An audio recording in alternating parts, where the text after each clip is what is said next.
balas endotermik, contohnya kalsium karbonat. Okey, bila kita membuat pemanasan, okey, dekat kamu punya nota tu, tolong buat satu segitiga dekat sini.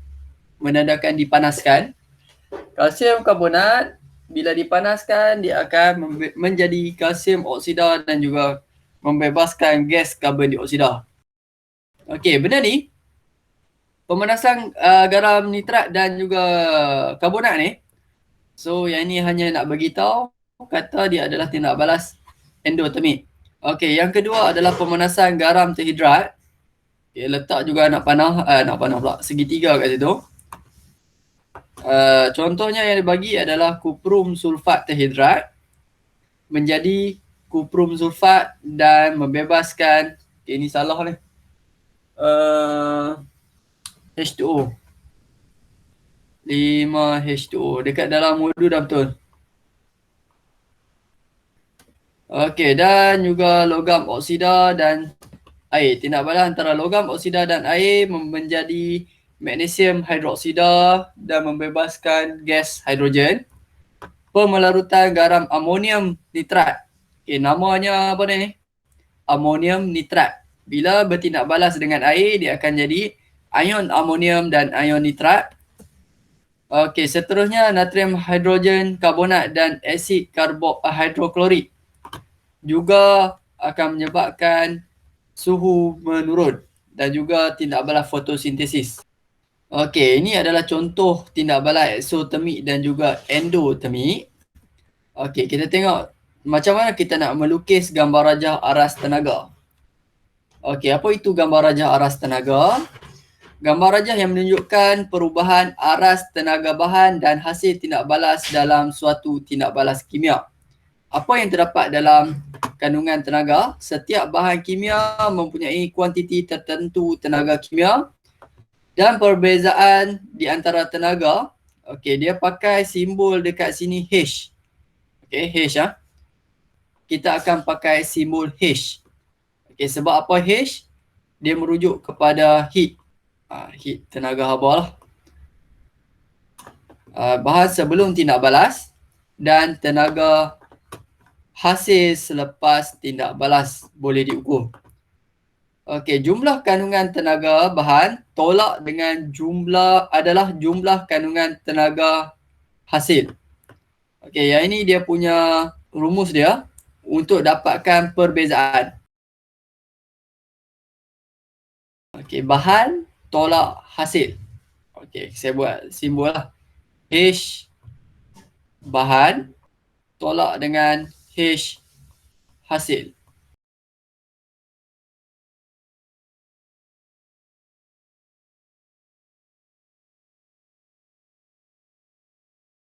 Dia akan bagi jumlah tenaga untuk bahan berapa, hasil berapa. Operasinya hanya tolak saja. Kalau bahan tu lebih daripada satu, kamu kena tambah dulu. Lepas tu baru tolak dia punya hasil. Okey, haba tindak balas. Okey, ada simbol. Okey, namanya adalah, kalau dalam BI kita sebut sebagai delta. Okey, kalau dalam BM namanya adalah entalpi. Okey, delta H. Kita sebut sebagai delta H, itu adalah haba tindak balas. Apa H tadi? H tadi adalah tenaga. Okey, H tenaga. Kalau delta H adalah haba tindak balas. Okey, apa maksud haba tindak balas? Perubahan tenaga apabila 1 mol bahan bertindak balas. Berdasarkan kepada 1 mol. Unitnya adalah kilojoule. Okey, jenis tindak balas yang melibatkan perubahan tenaga adalah eksotermik dan juga endotermik. Okey, kita tengok dari segi eksotermik dahulu. Okey, ciri-ciri untuk ekso. Ekso panaskan tadi. Ekso panas, bahan tindak balas yang kehilangan haba ke persekitaran. Perubahan kandungan tenaga. Jumlah kandungan tenaga bahan tindak balas lebih tinggi. Okay, ingat, bahan lebih tinggi daripada hasil. Okey, hasil kurang berbanding bahan. dan nilai delta H adalah negatif. Kamu nak kena label lah kat sini. Yang pertama, dia ada tempat yang mendatar. Okey, bahan tindak balas. Okey, dia akan naik dan dia akan turun. Okey, so yang tinggi dekat sini adalah bahan tindak balas mempunyai tenaga yang lebih tinggi daripada hasil tindak balas. Okey, ayat tadi.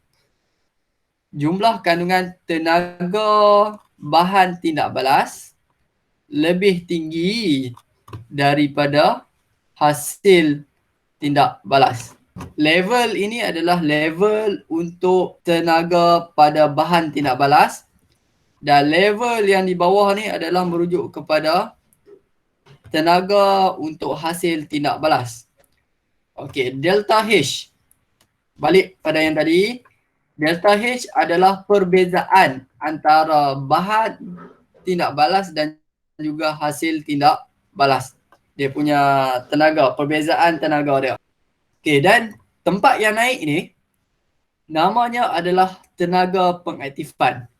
Tindak balas kimia, dia perlukan satu tenaga yang lebih tinggi supaya berlakunya tindak balas untuk mengaktifkan tindak balas tersebut. Kalau katakanlah tenaga dia sampai kat sini saja, rendah. Sampai sini je.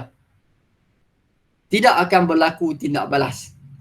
Ini adalah level yang mana tenaga yang diperlukan untuk sesuatu tindak balas itu berlaku. Kalau tak capai level, dia tak akan berlaku tindak balas. Okay, nama level ini adalah tenaga pengaktifan. Simbolnya adalah EA. E besar, A kecil. Okey, perbandingan perubahan tenaga. Kuantiti haba yang diserap untuk pemecahan ikatan dalam bahan.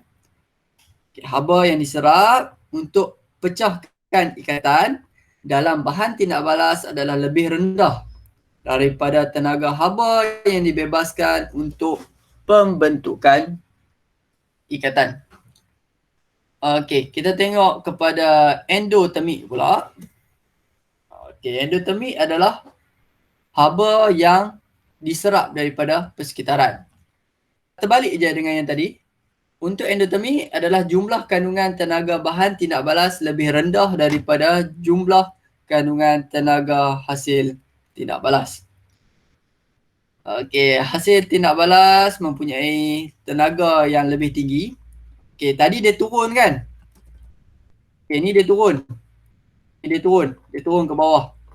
Untuk endotermik, dia naik. Okay, dia naik.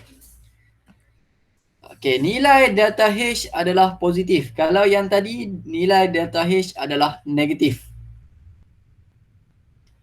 Okay, di sini adalah tenaga pengaktifan. Daripada bawah sampai atas ni, ini adalah tenaga pengaktifan. Tenaga pengaktifan ni kita ambil daripada bahan ke tempat tenaga pengaktifan. Okey, dan untuk perbandingan perubahan tenaga, kuantiti tenaga haba yang diserap untuk pemecahan ikatan dalam bahan tindak balas adalah lebih tinggi daripada tenaga haba yang dibebaskan untuk pembentukan ikatan dalam hasil tindak balas. Okey, ini contoh penggunaan simbol delta H. Okey, kita ada di situ delta H sama ada positif ataupun negatif. Ini adalah contoh yang dia bagi untuk satu tindak balas menghasilkan haba sebanyak 55 kJ per mol. Okey, beza kalau saya tulis H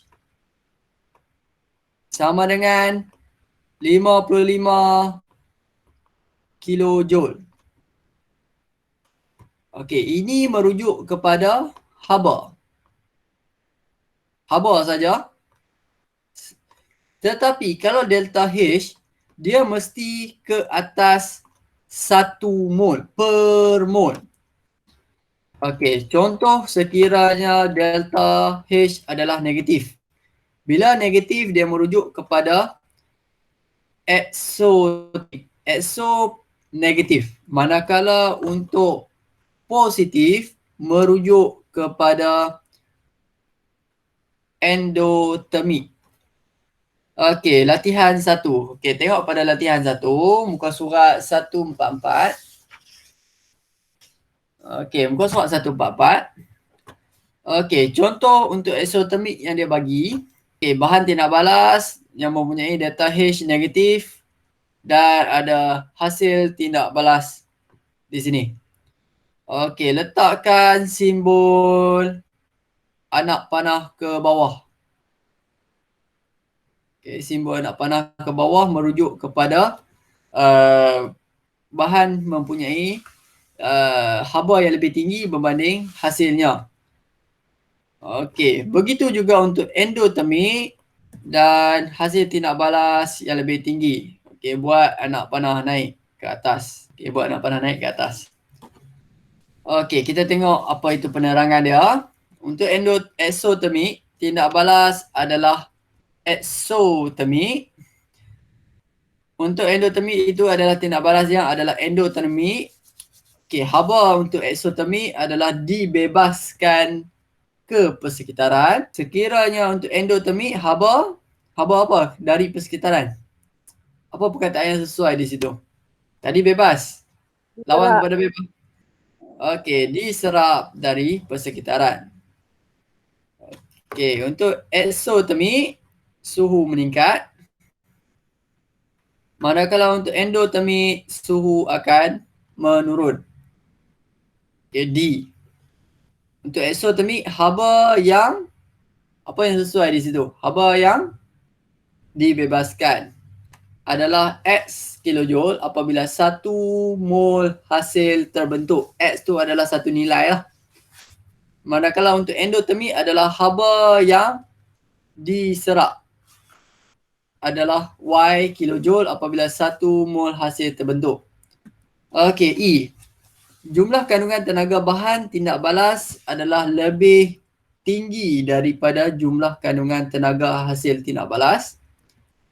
Manakala untuk endotermik, jumlah kandungan tenaga bahan tindak balas adalah rendah berbanding hasil tindak balas. Okey, F. Haba yang dibebaskan semasa pembentukan ikatan dalam hasil tindak balas adalah lebih tinggi daripada haba yang diserap semasa pemutusan ikatan dalam bahan tindak balas. Manakala untuk endotermik, haba yang diserap semasa pemutusan ikatan dalam bahan tindak balas adalah lebih tinggi daripada haba yang dibebaskan semasa pembentukan ikatan dalam hasil tindak balas. Okey, simbol delta H. Exothermic adalah negatif. Manakala delta H untuk endotermik adalah positif. Okey, yang ini kita akan buat. Saya bagi contoh A. Okey, untuk A. Okey, apa yang nak kena diisi dekat atas ni? Siapa-siapa boleh beritahu dekat saya apa yang nak kena isi dekat atas ni? Bahan tindak balas.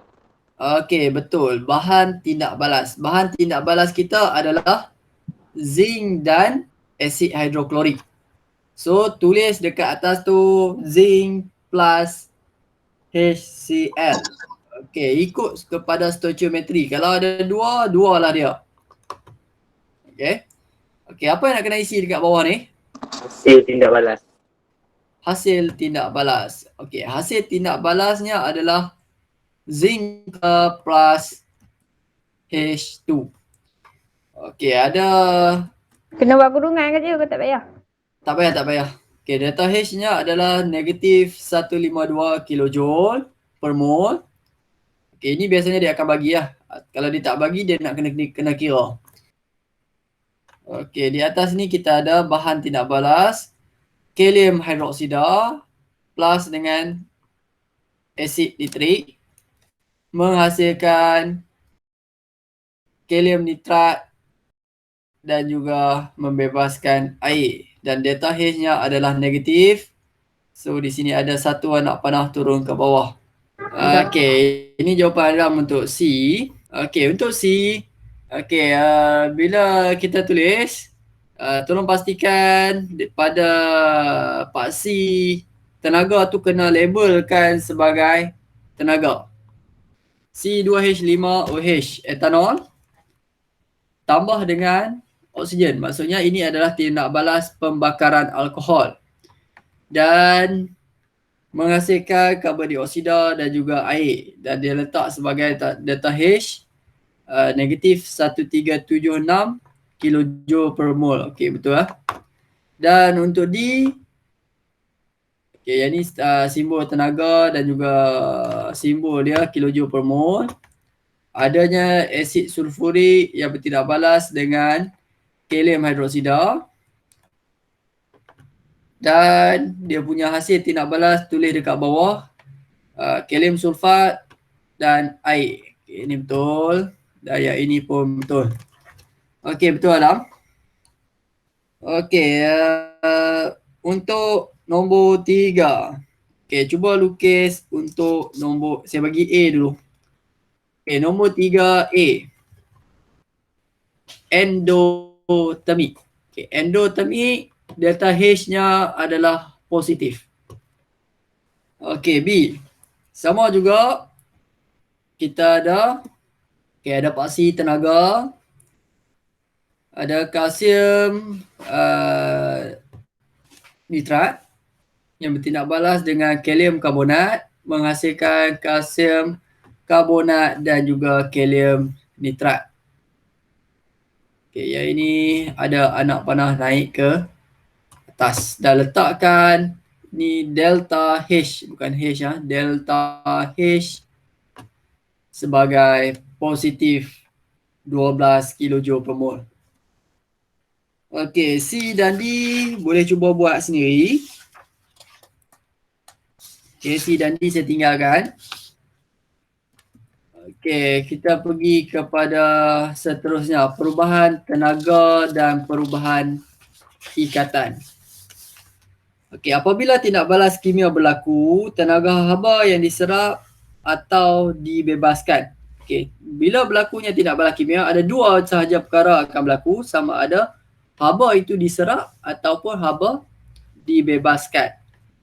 Okey, tenaga haba ini digunakan untuk pemutusan atau pembentukan ikatan kimia. Ada dua keadaan. Sekiranya pemutusan ikatan, putusnya ikatan tu, tenaga haba diserap apabila ikatan kimia dalam sebatian diputuskan. Okey, kamu nak putuskan sesuatu ikatan, kamu perlukan haba. Tapi untuk pembentukan ikatan, kita perlu bebaskan haba untuk sesuatu ikatan kimia terbentuk. Okay, jenis tindak balas ada dua, eksotermik dan juga endotermik. Tenaga haba yang dibebaskan semasa pembentukan ikatan lebih tinggi. Eksotermik, tenaga haba yang dibebaskan semasa pembentukan ikatan lebih tinggi daripada tenaga haba yang diserap semasa pembentukan ikatan kimia.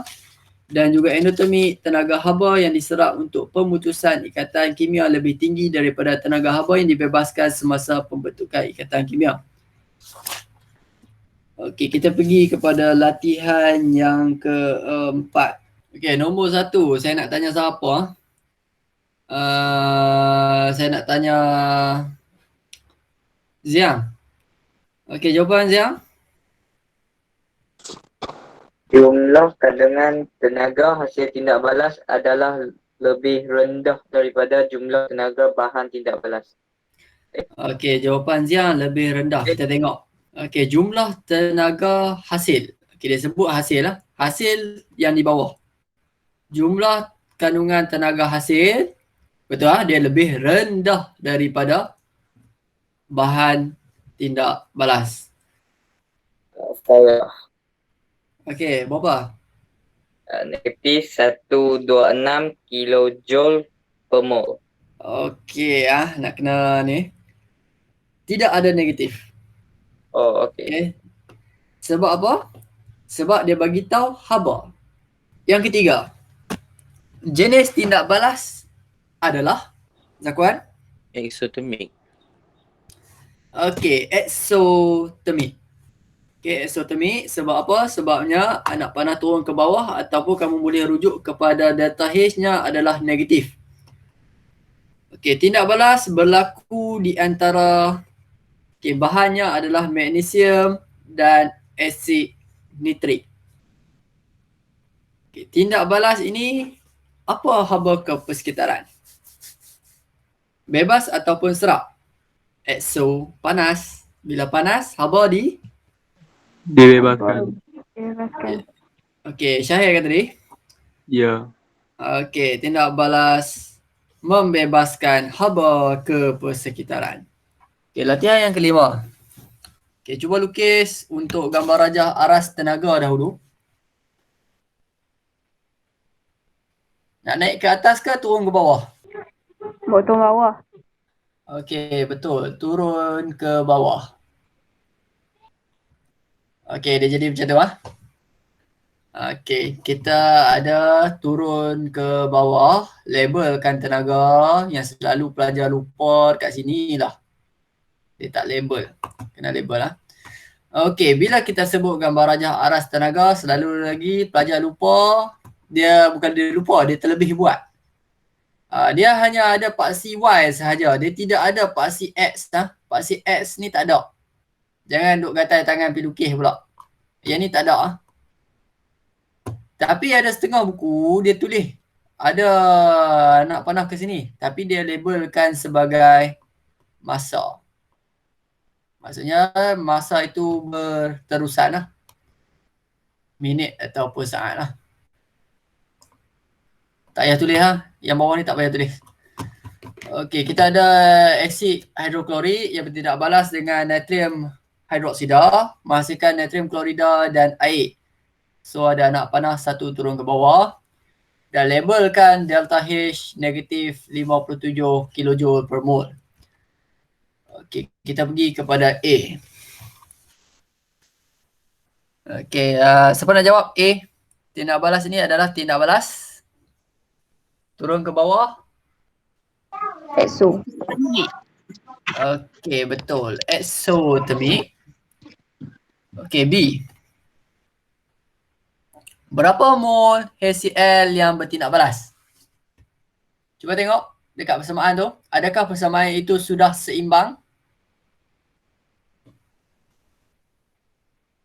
Ya. Okey, tindak balas itu dah seimbang. So, tak payah nak seimbang. Sebab dia dah bagi yang dah seimbang. Okey, rujuk. Ada berapa mol asid hidroklorik? Ada 1 mol. Bertindak balas dengan 1 mol natrium hidroksida untuk menghasilkan 1 mol tertinggal pula. 1 mol natrium klorida dan 1 mol air. Okey, kita pergi kepada C.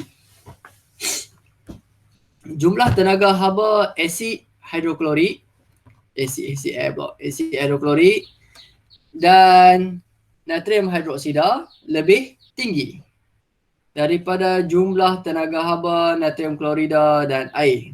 Okey, haba yang dibebaskan adalah, siapa nak jawab? Siapa nak jawab? Lebih? Lebih. Sebab lebih. Berapa haba yang dibebaskan? 57 kilojoule. Okey, 57 kilojoule dan suhu tindak balas akan meningkat. Kenapa meningkat? Sebabnya dia adalah exothermic. Exhaust panas, suhu meningkat. Okey, latihan yang ke-6. Okey, cuba buat latihan yang ke-6. Okey, latihan yang ke-6. Melukis gambar rajah aras tenaga. Ada paksi tenaga yang dibagi. Okey, naik ke atas lah. Sebab apa naik ke atas? Sebab delta H adalah positif. Okey, naik ke atas. Dapat. Okey, letakkan dia punya bahan tindak balas. Bahan tindak balas kita adalah kalsium karbonat dan hasilnya adalah kalsium oksida dan membebaskan gas karbon dioksida. Okey, A. Okey, jenis tindak balas adalah apa jenisnya? Good. Endothermic. Okey, betul ya tu. Kira boleh dah ni. Okey, haba diserap dalam tindak balas tersebut. Okey, rujuk kepada persamaan kimia yang dia bagi. Berapa mol kalsium karbonat? Dah seimbang belum persamaan tu? Tak dengar pun jawapan. Berapa mol? 1. Okey, 1 mol kalsium karbonat terurai. Okey, kalau terurai ni maksudnya dia terbakar lah sepatutnya. Sini kita ada simbol segitiga. Menghasilkan 1 mol kalsium oksida dan juga 1 mol karbon dioksida. Okay, jumlah tenaga bagi bahan tindak balas dan hasil tindak balas adalah 570 kilojoule per mol. Okey, suhu tindak balas menurun sebab endotermik. Okey, kita pergi kepada soalan yang ketujuh. Saya laju lah soalan yang ketujuh ni. Okey, soalan yang ketujuh. Persamaan termokimia yang dibagi plumbum nitrat yang bertindak balas dengan natrium. Sepatutnya SO4 ni. Betul kan? SO4. SO4 menjadi plumbum sulfat dan juga natrium nitrat. Dan delta H-nya adalah negatif 57. Okey, bila negatif, so dia akan turun lah gambar rajah tu. Okey, lukiskan untuk gambar rajah aras tenaga. Okey, kamu cuba tengok dekat sini. Kenapa dekat gambar rajah aras tenaga itu dia tak tulis ini sebagai bahan dan ini sebagai hasil? Yang dia tulis hanya persamaan ion sahaja. Ion plumbum, ion sulfat menjadi plumbum sulfat. Siapa boleh bagi jawapan? Sebab apa dia bagi tu? Sebab apa? Okey, benda ni garam kan? Okey, benda ni garam. Okey, kita tengok. Plumbum nitrat. Larut tak larut? Bagi tahu dekat saya, larut tak larut plumbum nitrat? Tak ada nak jawab ke? Larut ataupun tidak larut? Tak. Tak larut. Larut. Semua nitrat larut. Siapa dia tu? Okey, nitrat ni larut lah. Saya buat ni lah. Okey, larut. Natrium sulfat, larut tak larut? Semua garam anak larut. Anak larut. Okey, anak. A ni amonium. Na natrium. K kalium. Semua garam anak larut. So, bila natrium sulfat, yang ini pun larut. Plumbum sulfat, larut tak larut? Tak larut kot. Tak larut. Sebab apa tak larut? Sulfat. Sulfat macam mana saya bagi tahu, nak ingat? Sulfat semua larut kecuali Pantai cahaya bulan. okey, pantai cahaya bulan. Okey, P ni apa? Plumbum. C kalsium. B barium. Okey, P plumbum sulfat tak larut. Natrium nitrat. Ada saja natrium. Ingat, dia garam anak, dia larut. Okey, yang membezakan dekat sini, bila kamu campurkan dua-dua larutan ini, dia akan hasilkan satu benda yang tak larut. Okey, plumbum sulfat dia tak larut. Bila dia tak larut, ini hasil yang kamu akan nampak. Okey, ada pemendakan terbentuk. Pemendakannya adalah plumbum sulfat. So, kita hanya ambil yang membentuk mendakan sahaja. Okey, tindak balas pemendakan ini kita ambil daripada ion plumbum dan ion sulfat menjadi plumbum sulfat. Nombor 3. Jumlah kandungan tenaga bahan tindak balas lebih bahan tindak balas. Lebih tinggi, lebih rendah? Tinggi. Okey, good. Lebih tinggi daripada jumlah kandungan tenaga hasil tindak balas. Haba diserap ataupun dibebaskan? Bebas. Okey, dibebaskan. Sebab apa dibebaskan? Sebab eksotermik.